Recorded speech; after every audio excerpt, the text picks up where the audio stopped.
Bienvenue à tous sur Ticozé. Aujourd'hui, nous avons l'immense plaisir de recevoir Serge Abatucci, membre fondateur du Théâtre de la Soif Nouvelle, centre dramatique régional de la Martinique, créé en 1982 par Aimé Césaire et mis en place par Pierre Debauche.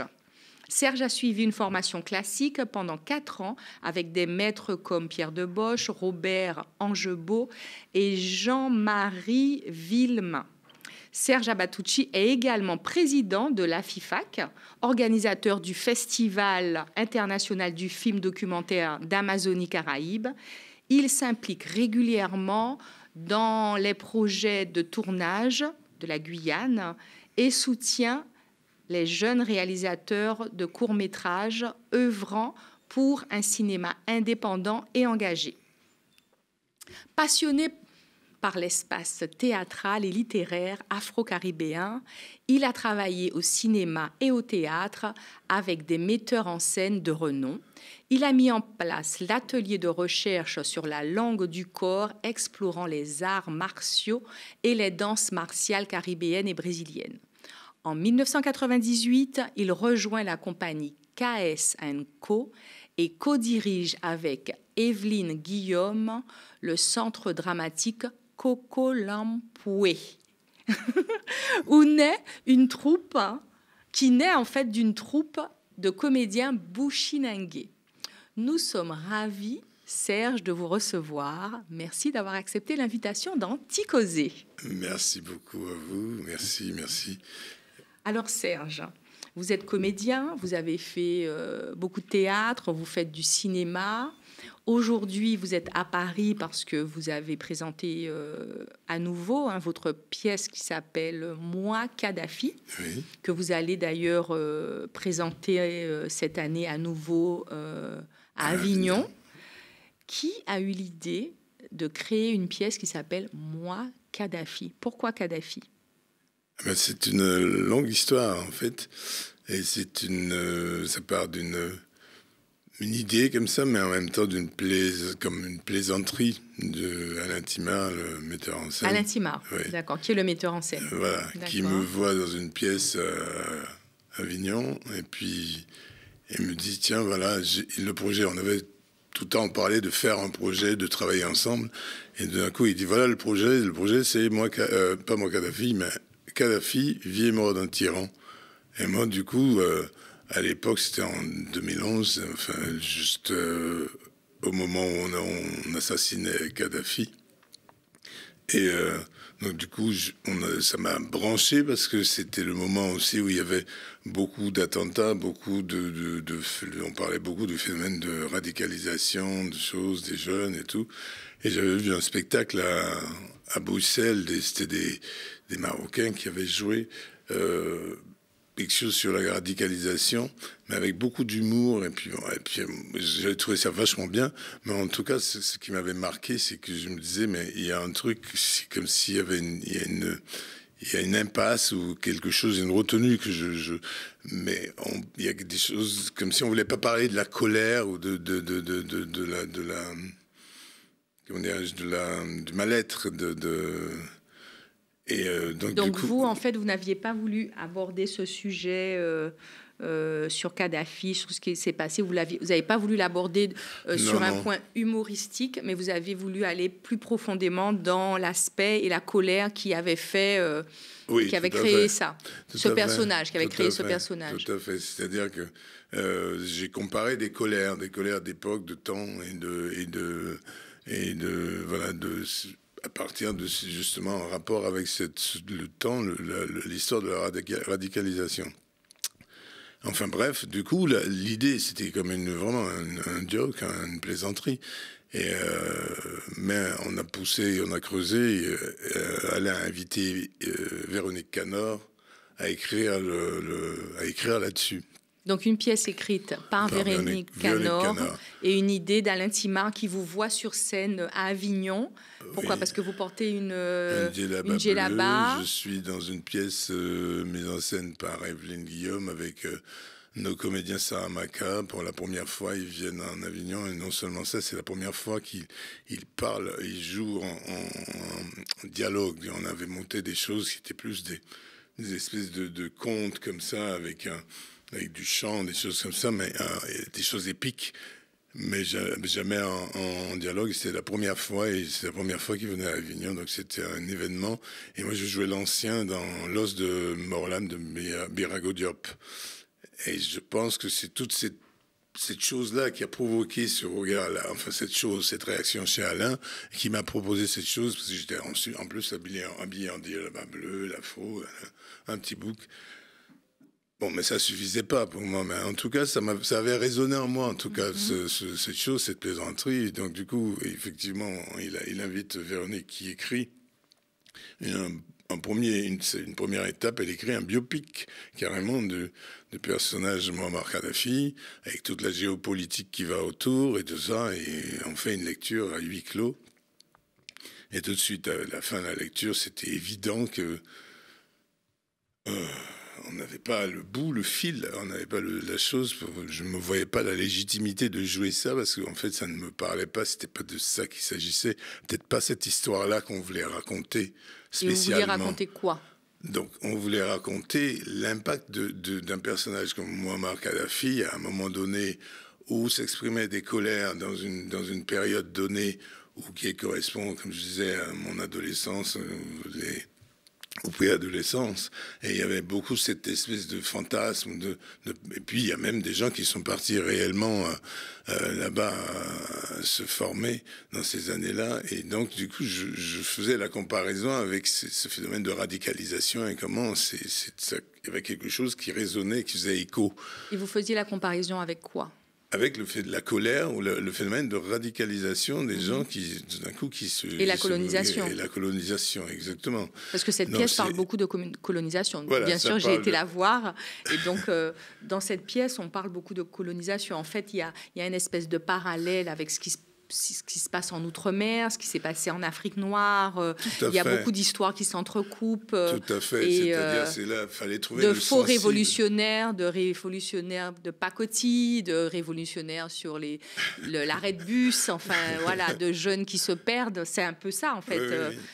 Le matin, au rond-point de Suzini, au lieu d'aller à l'école, Sankara, Guevara, et on achète des bières chez le Chinois et on les boit sous l'abribus en défaisant le monde jusqu'à ce qu'il ne tienne plus qu'à nous. Et jour après jour, défaire le monde, lui péter la gueule jusqu'à la dernière bière, jusqu'à ce que le soleil se fasse l'avocat du diable et lui bombarde, lui péter la gueule à l'abribus avec ses deux planches bourrées de clous rouillés et tordus.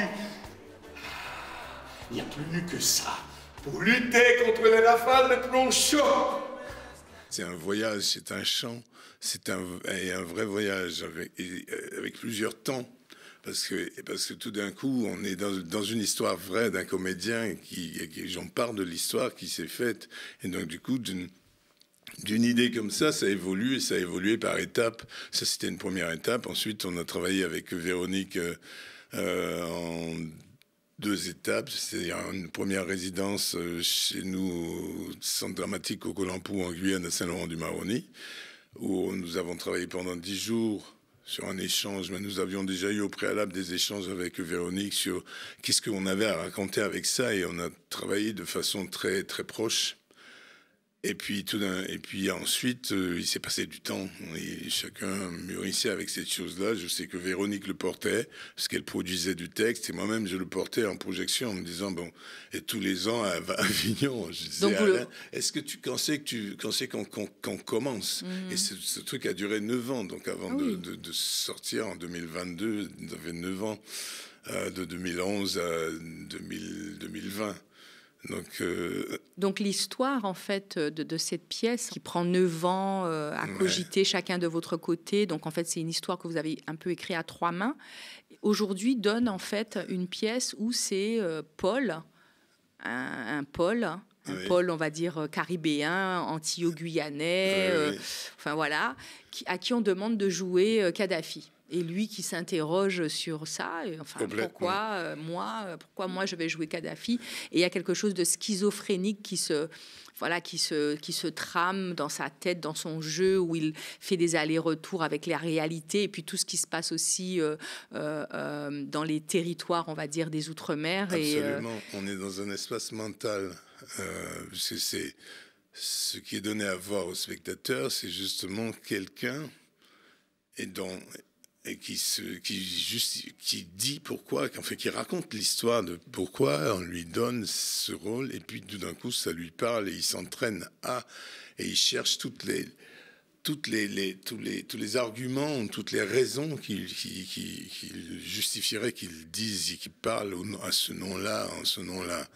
Et donc, du coup, dans nos histoires, dans nos parallèles, en partant juste de l'anecdote que je disais de ma jeunesse et tout ça, on parlait aussi de la rage, du mal-être, de la colère souvent qui est non dite, non exprimée, et qui se retourne souvent contre nous sur nos territoires. Donc il y avait tout de suite des choses qui miroitaient, qui faisaient écho très très fortement. Oui, parce que ce personnage, en fait, c'est pourquoi je dis un peu schizophrénique, parce que ce personnage, il cherche un petit peu comment il va jouer ce rôle de Kadhafi, mais il la cherche aussi à travers son histoire, l'histoire de son pays, de ses pays, et aussi de ses amis. Et puis il dit comment il va jouer ce rôle. Moi je vais le jouer comme ça, et puis un peu, et aussi il dit qu'il va arriver en costume, et puis on a l'impression aussi qu'à un moment c'est un rappeur, on a l'impression à un moment c'est un petit gosse des quartiers dans une ville en Outre-mer qui est assis comme ça en train d'attendre le bus et qui est fâché pour plein de choses, parce que son pays est colonisé, il a l'impression d'être enfermé. En tout cas c'est une très très belle pièce. Merci. Et est-ce que vous pouvez nous dire comment vous voulez continuer à proposer cette pièce, et qu'est-ce qui vous tient à cœur sur cette pièce? Il y a déjà eu un assez long voyage sur la diffusion de cette pièce, et puis même dans son élaboration jusqu'à la réalisation. Donc elle a déjà beaucoup voyagé. Et en fait, le souhait est écrit en plus dans la pièce, puisqu'il dit Paul, il dit ma révolte Kadhafi, j'aimerais la jouer à Port-au-Prince, à Dakar, à Sarcelles, dans les arrière-cours du monde. Et donc, du coup, ça donne aussi une idée. Et puis, il y a cette envie de rencontre, mais en fait, tout d'un coup, on se rend compte que ça va toucher à une tragédie contemporaine, et on va toucher à l'universel, parce que c'est un questionnement, c'est au même niveau que la tragédie d'Hamlet. Et c'est pour ça qu'il y a cet effet de double, de miroir, parce que c'est tout un jeu de miroir, et avec des passages, un voyage d'une émotion à une autre, sans élan, et d'une situation à l'autre, des va-et-vient entre l'enfance de Kadhafi, l'enfance de Paul, un cadre de vie, une évocation, et puis la réalité, et puis tout d'un coup, comment la réalité pourrait devenir et puis en fait, il s'incarne finalement dans ce qu'il raconte. Et c'est ça l'intérêt. Et là, on est au théâtre, et on n'est pas dans un récit un biopic avec une géopolitique qui, tout d'un coup, pour moi, deviendrait comme un discours politique. Alors que là, ça devient quelque chose de sensible et de vivant. Et avec l'histoire de questionnement. Ah, absolument. Le questionnement est au milieu, il est au centre. C'est pour ça que c'est captif. Sinon, ça n'aurait pas vraiment d'intérêt. D'accord. Et puis, vous avez créé une compagnie qui s'appelle Kokolampoué. Je prononce bien. Kokolampou. Bon, d'accord. Kokolampou. Mais pourquoi Kokolampou? Kokolampou, ça veut dire quoi? Cette compagnie s'appelle Kokolampou, et vous m'avez expliqué qu'elle a été créée avec des comédiens bushinangais. Alors, donc, vous êtes martiniquais, et vous êtes d'origine martiniquaise, vous êtes né en Martinique, né en Martinique, et vous vivez en Guyane depuis toujours, on va dire.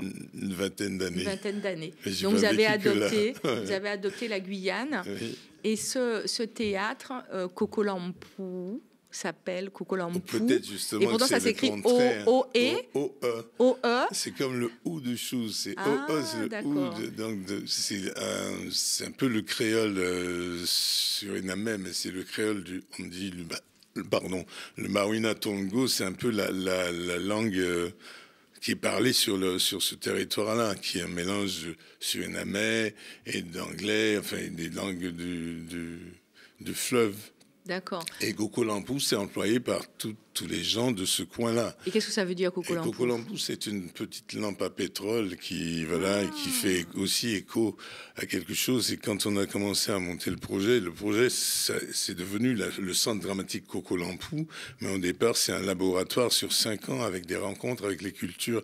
Et finalement, ça accroche avec la culture Saramaka, avec qui on travaille, on mène notre travail de recherche assez loin, avec des échanges sur une durée assez forte, jusqu'au moment de la création de l'école du TEC, du théâtre-école Kokolampou, avec ces comédiens qui sont en fait des acteurs, des chanteurs, des sculpteurs, des gens qui sont habités de ça, et puis tout d'un coup on trouve Pourquoi la Guyane? un langage On sent que commun. vous êtes complètement habité, les Bushinangais, voilà, parce que la Guyane c'est un pays, hein, c'est pas une île, et il y a tellement un brassage de population, un métissage, voilà, je veux dire, là-bas qui est assez incroyable. Pourquoi vous faites le choix de vous installer, de faire ce théâtre Kokolampou en Guyane?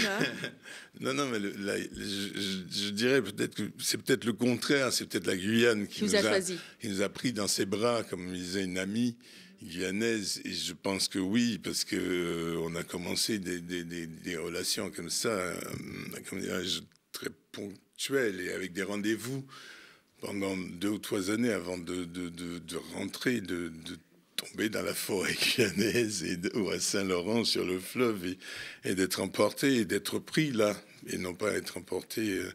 Et donc du coup ça fait sens parce que c'est un voyage. La Guyane c'est une région, j'ai envie de dire presque faut le mériter parce que faut le mériter. Oui, parce que c'est un pays. C'est plusieurs pays. Il y a Saint-Laurent dans l'ouest. C'est un voyage à travers les cultures et qui sont extrêmement vivantes et vivaces, où chacun exprime de façon vivante dans la réalité, dans les événements du quotidien, faites ses morts, faites ses trucs. Enfin, il y a une expression culturelle très très forte et qui est en écho avec l'écosystème de la forêt, le fleuve, l'immensité, l'idée d'être aussi sur un continent et ne plus être une île et de penser archipel ou voilà. Et vous avez créé un festival et vous êtes partenaire avec France Télévisions sur ce festival. Et c'est un festival qui défend principalement, qui projette principalement des films documentaires créés par des Guyanais, ou alors vous invitez aussi d'autres pays? Il y a d'autres pays de la Caraïbe, parce qu'avant tout, c'est un cinéma, c'est un festival international. D'autres îles de la Caraïbe. Ouais, voilà. C'est un festival international avec tous les Caraïbes, Amazonie, donc d'autres îles de la Caraïbe. Seulement du documentaire ou alors C'est essentiellement du documentaire. D'accord. Essentiellement du documentaire. Alors moi, je suis le président de la FIFAC et partenaire du FIFAC, partenaire direct. C'est pour ça que je me retrouve avec... et c'est un projet, c'est un projet qui regroupe et qui croise plusieurs, tout d'un coup, qui interpelle l'écosystème culturel et artistique qu'est le camp, parce qu'il y a le pôle image, il y a le centre dramatique Kokolampou, le Fab Lab, la Gaz Lab, le SIAP, enfin, c'est un véritable écosystème et une vraie ruche. Et donc, du coup, quand il y a eu le challenge de recevoir The FIFAC, mais qui est né de projets menés par le pôle image, c'est-à-dire AVM, et puis ce qui est devenu AVM et le cinéma Le Toucan, le cinéma municipal où il y avait une vraie volonté, il y avait un festival de cinéma, donc il y avait déjà ces volontés. Et tout d'un coup, Saint-Laurent a répondu à ce projet et cette chose s'est montée. Et donc, voilà, donc je suis le président parce que ça se passe dans les infrastructures du centre dramatique en partie. Et puis nous participons et nous sommes partenaires, voilà. Et donc c'est un moment justement... Et c'est tous les ans? Oui, c'est une chose qui a mis, c'est comme une cerise sur le gâteau, c'est quelque chose qui a mis en évidence une géographie, une capacité de travailler ensemble et de créer un événement qui marque le lieu, qui marque un travail, qui marque une dynamique.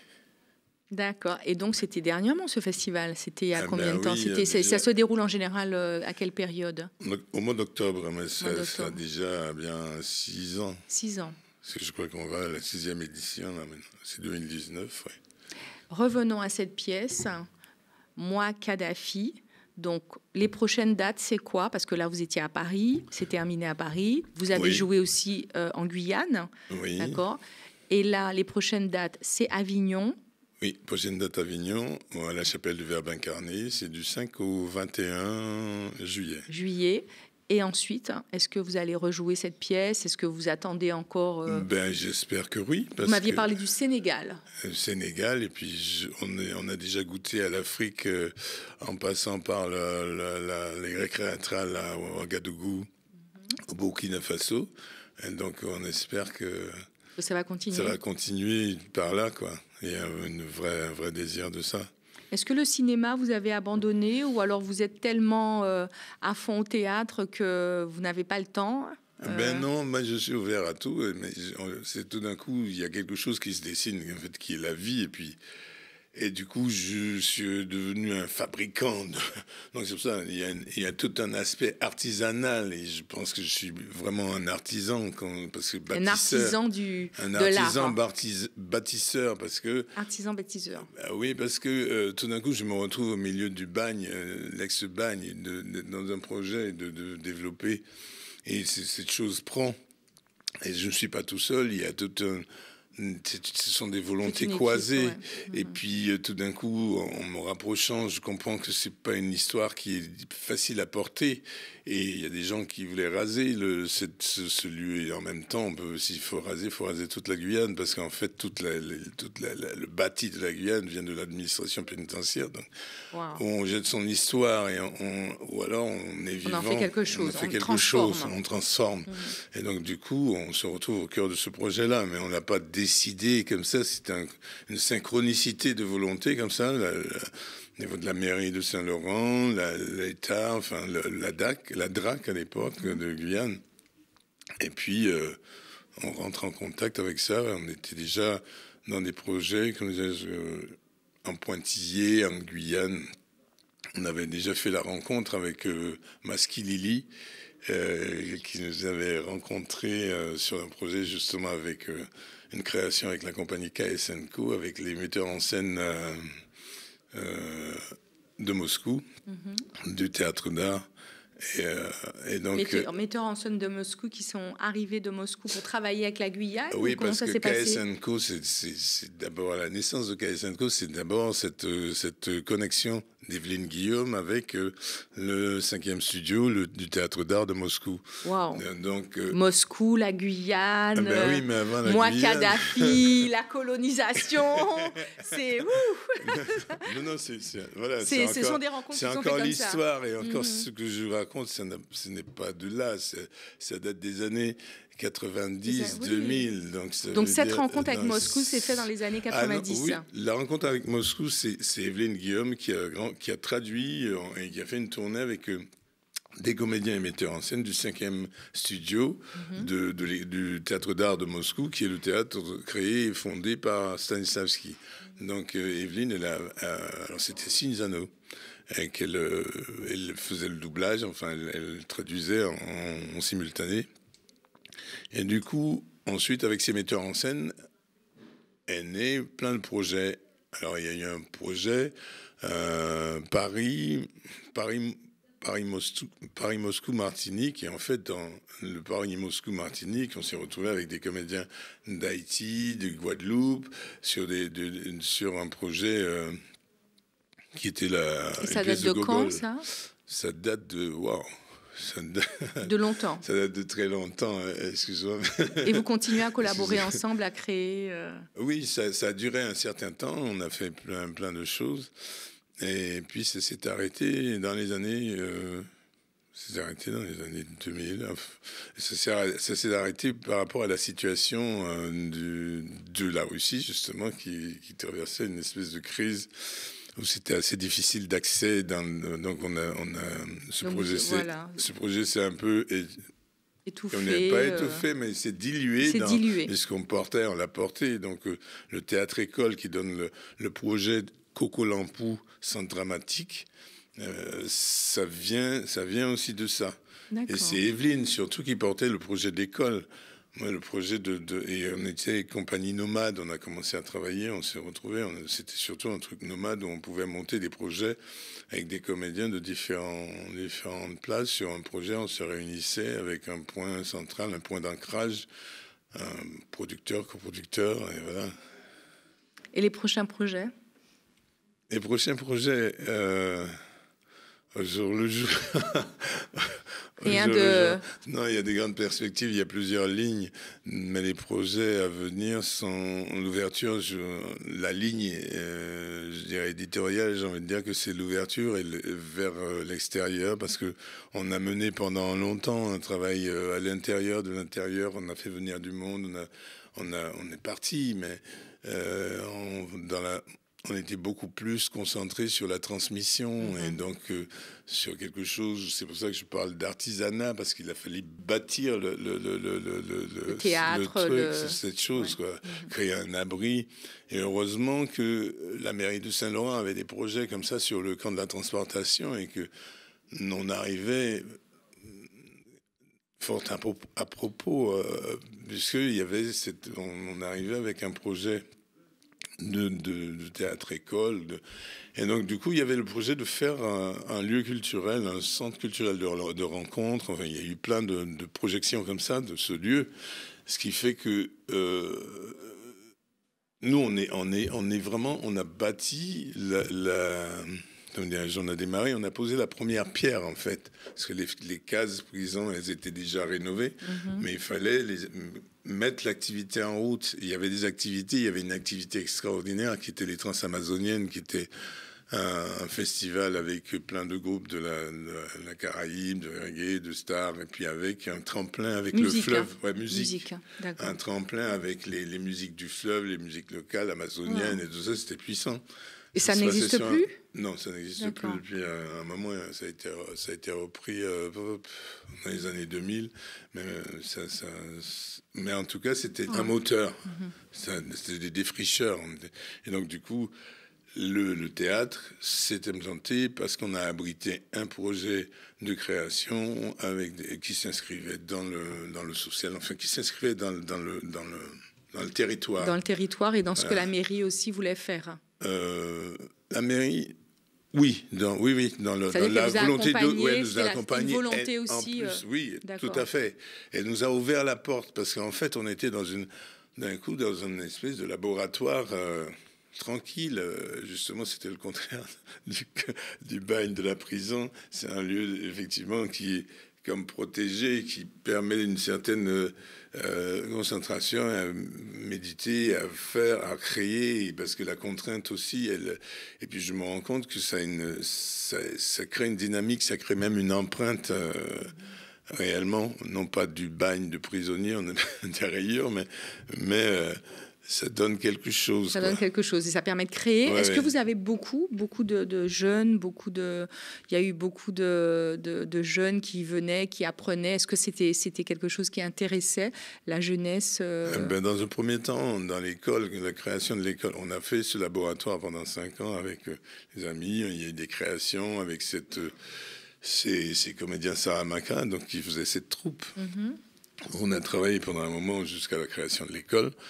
Et ça fait 2 promotions avec 8 comédiens Non, 8 techniciens et 12 comédiens. Parce qu'on a travaillé avec des partenaires à école comme l'ANSAT, et donc on s'est calé sur le nombre de comédiens. Et puis nous-mêmes, ça nous paraît évidemment le plus pertinent. Et les techniciens, et donc du coup, ça fait 2 promotions, et puis plus là maintenant, ça fait des promotions de 3 ans. Donc ça fait 6 ans, voilà. Donc c'est un certain nombre de personnes, c'est une transmission de ce métier aussi dans des plans d'immersion où les gens travaillent, enfin ils font des choses. Et donc il y a beaucoup de jeunes, il y a beaucoup de gens, il y a beaucoup de comme dirais-je, de racines, enfin de passerelles. Et c'est pour ça que je dis que c'est une ruche, parce que en fait, des fois, on regarde ça comme une malchance, mais en fait, on a la chance d'être sur un territoire où il y a la majorité de la population sont des jeunes. Alors, les jeunes... Donc, ça veut dire qu'il y a vraiment il y a une énergie. Il y a une énergie déjà. Voilà, il y a une énergie et ils aiment ça. Ça veut dire que quand vous me dites que vous avez été vraiment un bâtisseur, un artisan du théâtre, vous avez permis à tous ces jeunes de découvrir cette discipline, d'en faire quelque chose et d'écrire, et en plus sur un lieu assez atypique, hein, puisque vous dites que ça existe où il y avait le bagne, et donc il y a beaucoup d'histoires à écrire sur ça, il y a beaucoup de choses à faire, et c'est un lieu empreint de beaucoup de choses. Oui, mais on est sur des traces mémoire, c'est certain, mais en même temps, la nature a déjà repris ses doigts sur cette bâtisse, sur ce lieu, et des lieux de vie et des espaces de vie se sont créés avant même l'histoire de l'écosystème dont je parle là, parce qu'il y avait des jardins dans le bagne à un moment donné, c'était occupé par des gens, il y a des gens qui ont grandi là, et donc du coup, il y a toute une histoire, il y a plein d'histoires à raconter avec cet endroit. Et est-ce qu'ils ont envie de raconter cette histoire, ou alors ils sont complètement dans autre chose? Est-ce qu'il y en a qui ont envie de raconter cette histoire? Non, je ne pense pas que les gens aient particulièrement envie de raconter ça. Et nous pour commencer, c'est-à-dire que c'est pas qu'on n'a pas considéré le bagne, mais c'est que pour nous, c'était comme un abri, comme un espace, comme un endroit où c'était possible d'abriter une création, faire une création, d'inviter du monde, et ensuite d'inviter du monde, de créer, de faire, et d'augmenter comme ça avec un lieu à partir d'un lieu. Donc non, vous avez eu envie d'occuper ce lieu et d'en faire quelque chose, et parce que vous cherchiez un endroit où abriter vos travaux. Non, l'endroit est venu en même temps que les désirs. C'est ça l'histoire. C'est pour ça que c'est une belle synchronicité. C'est pour ça que ça donne une chose qui est tout de suite. Mais c'est un endroit que vous découvrez. On vous demande d'occuper cet endroit. Comment ça se passe en fait? C'est quoi la genèse? Vous découvrez cet endroit et vous demandez si vous pouvez l'occuper, non, ou alors on c'est un projet sur l'endroit qui est un monument historique. C'est un projet sur l'endroit, d'accord. Voilà. Et donc c'est pour ça que je me devient monument historique. Et à l'intérieur de ce projet-là, il s'agit de faire quand même de mettre au centre un développement culturel. Et le maire qui, lui, est petit-fils de bagnard, enfin qui a un lien fort avec le bagne et tout ça, à un moment où c'est question ou de raser, ou alors de faire quelque chose. En tout cas, d'en faire quelque chose. Et il a décidé de faire du développement culturel là-dedans. Donc le lieu était déjà, comment dirais-je, désigné comme tel. Il est venu de lui-même. Il a accueilli un projet que nous avions, et nous cherchions un théâtre. Et puis on était loin de penser que ça allait être dans cet endroit-là. Il s'est trouvé que ça s'est relié à d'autres projets, et voilà, et c'est devenu cet endroit. D'accord. Donc en fait, on peut inviter la population, les Parisiens, les hexagonaux, à découvrir en tout cas Kokolampuu. Voilà, Kokolampuu. Voilà. Et puis déjà aussi aller à Avignon au mois de juillet pour découvrir cette pièce qui s'appelle Moi Kadhafi, qui est assez impressionnante. Vous êtes impressionnant dans ce rôle, et voilà, il y a beaucoup d'histoires, il y a beaucoup de personnages. C'est pour ça que je trouve ça un peu schizophrénique, mais c'est très intéressant. Je vous remercie, Serge, d'avoir accepté de venir dans Ticozeri converser avec moi. C'est moi, tout le plaisir est pour moi, vraiment. Merci. Merci beaucoup. Merci. Au revoir. Au revoir.